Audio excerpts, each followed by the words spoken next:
नमस्कार, मी डॉक्टर स्मिता साकोते. फेमफिगस वल्गॅरिस या makeover जर्नीच्या series मध्ये केस नंबर 100 केसेस झालेल्या आहेत आणि भगवंताच्या कृपेने प्रत्येक जो 100 पेशंट आहेत ते सर्व व्यवस्थित बरे झालेले आहेत.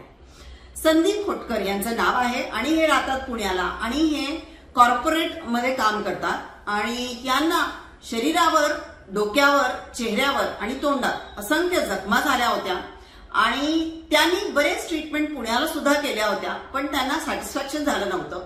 युट्यूबवर एवढ्या केसेस त्यांनी पाहिल्या आणि त्यांना विश्वास बसला आणि मग ते सोलापूरला आले आणि सोलापूरला आल्यानंतर आम्ही त्याला विविध प्रकारचे ट्रीटमेंट्स दिले आणि केवळ 1 महिन्यातच ती व्यक्ती पूर्ण बरी झाली आणि परत आपल्या कॉर्पोरेट जॉबवर लागली आणि आपलं फॅमिली लाईफ आणि प्रोफेशनल लाईफ खूप सुंदररित्या जगू शकली. आणि स्वामी समर्थांच्या कृपेने आज मला खूप आनंद होत आहे की स्वामींच्या कृपेमुळे 100 केसेस आज बऱ्या झालेल्या आहेत आणि आज माझं एक मोठं स्वप्न पूर्ण झालेलं आहे. श्री स्वामी समर्थ. सर्वे जना सुखिनो भवन्तु.